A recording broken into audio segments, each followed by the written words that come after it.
Hello everyone. आज हम सीखेंगे कि आप अपना डेली रूटीन इंग्लिश में किसी को भी कैसे बता सकते हैं। तो देखिए गाइस, आप सुबह उठने से लेकर सोने तक क्या करते हैं बताने के लिए इन शब्दों का प्रयोग करें। तो ये बेसिकली ऐसे वर्ड्स हैं जिनकी मदद से आप अपना डेली रूटीन किसी को भी आसानी से बता सकते हैं। तो सबसे पहला वर्ड है देन, इसका मतलब होता है फिर। उसके बाद है एज सून एज, इसका मतलब होता है जैसे ही। समटाइम्स का मतलब होता है कभी कभी।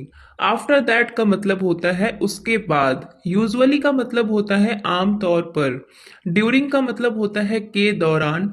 एट टाइम का मतलब होता है उस समय पर। देयर आफ्टर का मतलब है उसके बाद। अब देखिए, आफ्टर दैट और देयर आफ्टर इन दोनों का मतलब सेम होता है, लेकिन मैंने यहाँ पे दो अलग अलग वर्ड्स लिए हैं ताकि आपका पैराग्राफ जो भी होगा वो बोरिंग ना दिखे। अगर आप बार बार आफ्टर दैट का यूज करेंगे तो पैराग्राफ बहुत बोरिंग हो जाएगा, इसलिए मैंने यहाँ पे देयर आफ्टर भी लिया है। इसके बाद है आफ्टर प्लस आईएनजी, इसका मतलब होता है कुछ करने के बाद। और जस्ट इसका ऑपोजिट होता है बिफोर प्लस आईएनजी, इसका मतलब होता है कुछ करने से पहले। अब देख लेते हैं हम लोग अपना डेली रूटीन। तो देखिए, सबसे पहले यहाँ पे कहा गया है I usually get up at 6:30 in the morning and turn off the alarm clock.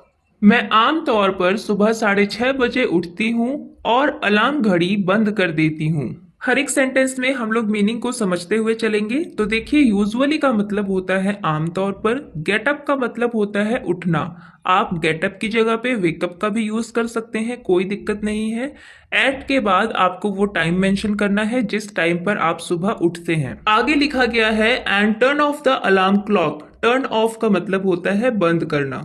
तो I usually get up at 6:30 in the morning and turn off the alarm clock. मैं आमतौर पर सुबह 6:30 बजे उठती हूँ और अलार्म घड़ी बंद कर देती हूँ। Then I go to the bathroom, brush my teeth and take a bath. फिर मैं बाथरूम जाती हूँ, अपने दांत ब्रश करती हूँ और नहाती हूँ। देन का मतलब होता है फिर। Then I go to the bathroom, फिर मैं बाथरूम जाती हूँ। ब्रश माई टीथ, अपने दांत ब्रश करती हूँ। एंड टेक अ बाथ, और नहाती हूँ। नहाने को इंग्लिश में बोलते हैं टेक अ बाथ। तो पूरा सेंटेंस एक बार में बोलेंगे। Then I go to the bathroom, brush my teeth and take a bath. फिर मैं बाथरूम जाती हूँ, अपने दांत ब्रश करती हूँ और नहाती हूँ। After that I go to the kitchen and prepare breakfast for myself. उसके बाद मैं रसोई में जाती हूँ और अपने लिए नाश्ता बनाती हूँ। आफ्टर दैट का मतलब होता है उसके बाद। आई गो टू द किचन, उसके बाद मैं रसोई में जाती हूँ। एंड प्रिपेयर ब्रेकफास्ट, और नाश्ता बनाती हूँ। For myself, for myself का मतलब होता है अपने लिए। तो after that I go to the kitchen and prepare breakfast for myself. उसके बाद मैं रसोई में जाती हूँ और अपने लिए नाश्ता बनाती हूँ। I like to have bread and tea for breakfast. मुझे नाश्ते में ब्रेड और चाय लेना पसंद है। After having breakfast I get dressed and go to my college. नाश्ता करने के बाद मैं तैयार होती हूँ और अपने कॉलेज जाती हूँ। आफ्टर हैविंग ब्रेकफास्ट का मतलब होता है नाश्ता करने के बाद। अब ध्यान दीजिए, आप आफ्टर ईटिंग ब्रेकफास्ट का भी यूज कर सकते हैं, लेकिन अगर आप खाने पीने की चीजों के लिए हैविंग या हैव का यूज करते हैं तो ये सुनने में बहुत अच्छा लगता है। तो after having breakfast I get dressed and go to my college. नाश्ता करने के बाद मैं तैयार होती हूँ और अपनी कॉलेज जाती हूँ। My classes usually start at 9 a.m. and I attend various classes. मेरी कक्षाएं आमतौर पर सुबह 9 बजे शुरू होती हैं और मैं विभिन्न कक्षाओं में भाग लेती हूँ। देखिए, यहाँ पे my classes usually start का मतलब है मेरी कक्षाएं आमतौर पर स्टार्ट होती हैं। At 9 a.m. का मतलब है सुबह 9 बजे। एंड आई अटेंड का मतलब होता है मैं भाग लेती हूँ। वेरियस क्लासेस, वेरियस का मतलब है विभिन्न कक्षाओं में मैं भाग लेती हूँ। तो my classes usually start at 9 a.m. And I attend various classes. मेरी कक्षाएं आमतौर पर सुबह 9 बजे शुरू होती हैं और मैं विभिन्न कक्षाओं में भाग लेती हूँ। I study subjects like math, English and physics. मैं गणित, अंग्रेजी और भौतिकी जैसे विषयों की पढ़ाई करती हूँ। देखिए गाइस, जो डेली रूटीन होता है वो हमेशा सिंपल प्रेजेंट टेंस में होता है, इसीलिए आप ध्यान से देखिए जो मेन वर्ब है उसमें कहीं भी एस ई एस हम लोगों ने यूज नहीं किया है, क्योंकि हमारा सब्जेक्ट यहाँ पे आई है। यहीं पे अगर हमारा सब्जेक्ट सिंगुलर पर्सन होता, मतलब ही शी या किसी का नाम होता, तो हम लोग एस ई एस लगाते। जैसे कि अगर मान लीजिए हमारा सब्जेक्ट सी होती तो हम लोग बोलते शी स्टडीज। और अगर आपको सिंपल प्रेजेंट टेंस में थोड़ा सा भी डाउट है या आपको पता ही नहीं है कि सिंपल प्रेजेंट टेंस का स्ट्रक्चर क्या होता है, तो आप जाके मेरी वीडियो चेकआउट कर सकते हैं। उसमें मैंने आपको डिटेल में बताया है। उस वीडियो का लिंक मैं आपको आई बटन पे दे दूंगी। उस वीडियो में मैंने आपको सिंपल प्रेजेंट टेंस को बहुत अच्छे से समझाया है, तो अगर आप उसे समझ लेते हैं तो आपको ये डेली रूटीन समझने में बहुत हेल्प मिलेगी। अब देखिए आगे डेली रूटीन में कहा गया है, during my break time I usually meet my friends in cafeteria. अपने ब्रेक के समय में मैं आमतौर पर कैफेटेरिया में अपने दोस्तों से मिलती हूँ। देखिए ड्यूरिंग का मतलब होता है के दौरान या के समय। तो ड्यूरिंग माई ब्रेक टाइम मतलब अपने ब्रेक के समय में, आई यूजुअली मतलब मैं आमतौर पर, मीट माई फ्रेंड्स मतलब अपने दोस्तों से मिलती हूँ। कहाँ? In cafeteria. तो during my break time I usually meet my friends in cafeteria. अपने ब्रेक के समय में मैं आमतौर पर कैफेटेरिया में अपने दोस्तों से मिलती हूँ। My college ends at 4 p.m. After that, I come back home. मेरा कॉलेज शाम 4 बजे खत्म होता है, उसके बाद मैं घर लौट आती हूँ। My college ends at 4 p.m. मतलब मेरा कॉलेज 4 बजे शाम को खत्म होता है। आफ्टर दैट का मतलब होता है उसके बाद। आई कम बैक होम मतलब मैं घर लौट आती हूँ। My college ends at 4 p.m. After that I come back home. Okay, so जिन लोगों ने भी मेरी सिंपल प्रेजेंट टेंस वाली वीडियो देखी थी, मेरा उन लोगों से एक क्वेश्चन है कि यहाँ पे माई कॉलेज के बाद एंड्स क्यों लिखा गया है। इसका रीजन आप मुझे कमेंट सेक्शन में देंगे। As soon as I come home, my mother gives me a glass of water and asks how was my day. जैसे ही मैं घर आती हूँ, मेरी माँ मुझे एक ग्लास पानी देती हैं और पूछती हैं कि मेरा दिन कैसा रहा। यहाँ पे देखिए as soon as का मतलब होता है जैसे ही। As soon as I come home मतलब जैसे ही मैं घर आती हूँ। My mother gives me a glass of water मेरी माँ मुझे एक ग्लास पानी देती हैं। And ask और पूछती हैं how was my day मेरा दिन कैसा रहा। Thereafter I take some rest उसके बाद मैं थोड़ा आराम करती हूँ। Thereafter का मतलब होता है उसके बाद। I sit on the couch and watch my favorite TV show. मैं सोफे पर बैठती हूँ और अपना पसंदीदा टीवी शो देखती हूँ। I sit का मतलब होता है मैं बैठती हूँ। On the couch मतलब सोफे पर। सोफे को इंग्लिश में बोलते हैं couch. And watch my favorite TV show और अपना पसंदीदा टीवी शो देखती हूँ। तो I sit on the couch and watch my favorite TV show.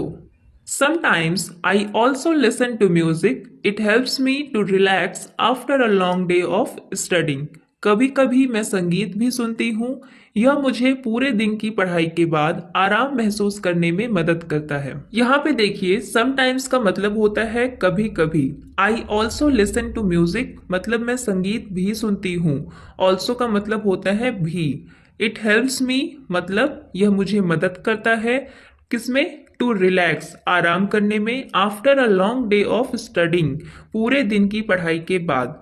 तो sometimes I also listen to music it helps me to relax after a long day of studying. In the evening I help my mom with the household works शाम को मैं घर के कामों में अपनी माँ की मदद करती हूँ। इन द इवनिंग का मतलब है शाम के टाइम या शाम को। आई हेल्प माई मॉम मतलब मैं अपनी मम्मी की मदद करती हूँ। With the household works, house hold works का मतलब होता है घर के कामों में या घरेलू कामों में। तो इन the evening I help my mom with the household works. I clean the dishes and sometimes I also cook dinner मैं बर्तन साफ करती हूँ और कभी कभी रात का खाना भी बनाती हूँ। आई क्लीन द डिशेस का मतलब है मैं बर्तन साफ करती हूँ। एंड समटाइम्स और कभी कभी आई ऑल्सो कुक डिनर मैं रात का खाना भी बनाती हूँ। डिनर का मतलब होता है रात का खाना। तो I clean the dishes and sometimes I also cook dinner. I enjoy spending time with my family and helping them मुझे अपने परिवार के साथ समय बिताना और उनकी मदद करना अच्छा लगता है। आई इंजॉय का मतलब होता है मुझे अच्छा लगता है। स्पेंडिंग टाइम का मतलब है समय बिताना।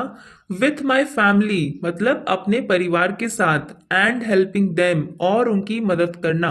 तो I enjoy spending time with my family and helping them. मुझे अपने परिवार के साथ समय बिताना और उनकी मदद करना अच्छा लगता है।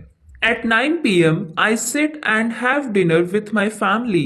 रात 9 बजे मैं अपने परिवार के साथ बैठकर रात का खाना खाती हूँ। अब देखिए at 9 p.m. का मतलब होता है रात के 9 बजे।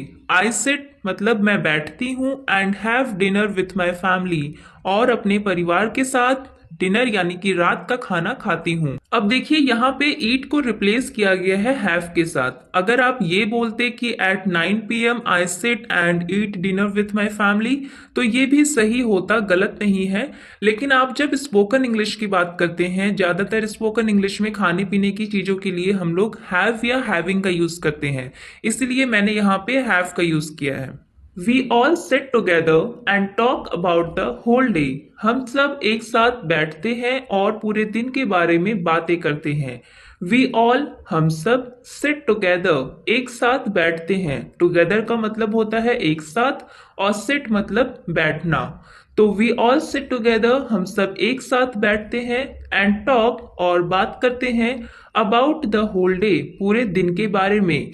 होल डे मतलब पूरा दिन और अबाउट का मतलब होता है के बारे में। तो एक साथ बोलेंगे we all sit together and talk about the whole day. हम सब एक साथ बैठते हैं और पूरे दिन के बारे में बातें करते हैं। अभी मैं आपको हर एक सेंटेंस में एक एक लाइन तोड़ तोड़ के समझा समझा के पढ़ा रही हूँ, लेकिन लास्ट में हम लोग पूरा डेली रूटीन एक साथ पढ़ेंगे और बिल्कुल फ्लुएंसी के साथ पढ़ना है, ठीक है। After dinner I brush my teeth. रात के खाने के बाद मैं अपने दांत ब्रश करती हूँ। आफ्टर डिनर मतलब रात के खाने के बाद। आई ब्रश माई टीथ मतलब मैं अपने दांत ब्रश करती हूँ। तो after dinner I brush my teeth, रात के खाने के बाद मैं अपने दांत ब्रश करती हूँ। Then I prepare my bag for the next day and set my alarm. फिर मैं अगले दिन के लिए अपना बैग तैयार करती हूँ और अलार्म सेट करती हूँ। देन का मतलब होता है फिर। आई प्रिपेयर मैं तैयार करती हूँ। माई बैग मतलब अपना bag. For the next day मतलब अगले दिन के लिए। एंड सेट माई अलार्म और अपना अलार्म सेट करती हूँ या अपना अलार्म लगाती हूँ। Before going to sleep, I like to meditate for a few minutes. It helps me to relax and fall asleep faster. सोने से पहले मुझे कुछ मिनटों के लिए ध्यान करना पसंद है। इससे मुझे आराम करने में और जल्दी सोने में मदद मिलती है। अब देखिए बिफोर गोइंग टू स्लीप का मतलब है सोने से पहले या सोने जाने से पहले। आई लाइक मुझे पसंद है। टू मेडिटेट ध्यान करना। फॉर अ फ्यू मिनट्स कुछ मिनटों के लिए। इट हेल्प्स मी यह मुझे मदद करता है। टू रिलैक्स आराम करने में। एंड फॉल एस्लीप फास्टर और जल्दी सोने में। तो before going to sleep I like to meditate for a few minutes. It helps me to relax and fall asleep faster. Finally, I go to sleep by 11 p.m. so that I can feel refreshed the next day. आखिरकार रात 11 बजे तक मैं सो जाती हूँ ताकि अगले दिन तरोताजा महसूस कर सकूं। फाइनली का मतलब होता है आखिरकार। आई गो टू स्लीप मैं सो जाती हूँ। Bye 11 p.m. रात 11 बजे तक। सो दैट ताकि आई कैन फील मैं महसूस कर सकूं। रिफ्रेश्ड द नेक्स्ट डे तरोताजा अगले दिन। अब यहाँ पे देखिए गाइस, आप बाई की जगह पे एट का भी यूज कर सकते हैं। आप बोल सकते हैं finally I go to sleep at 11 p.m. लेकिन इसका सेंस थोड़ा सा अलग निकलेगा। तब इसका मतलब निकलेगा कि मैं रात के 11 बजे सो जाती हूँ। मतलब एट का यूज करेंगे तो आप ये बोलना चाह रहे हैं कि मैं ठीक 11 बजे सोती हूँ। और अगर आप बाय का यूज करेंगे तो इसका सेंस निकलेगा कि आप 11 बजे तक सो जाते हैं। तो finally I go to sleep by 11 p.m. So that I can feel refreshed the next day. आखिरकार रात 11 बजे तक मैं सो जाती हूँ ताकि अगले दिन तरोताजा महसूस कर सकूं। अब देखिए पूरा डेली रूटीन हम लोग एक साथ देखेंगे।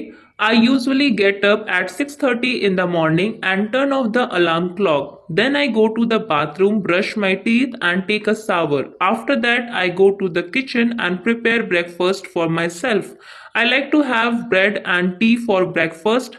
After having breakfast, I get dressed and go to my college.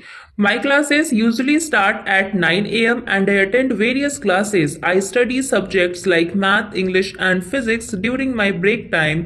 I usually meet my friends in cafeteria. My college ends at 4 p.m. After that, I come back home. As soon as I come home, my mother gives me a glass of water and asks, "How was my day?"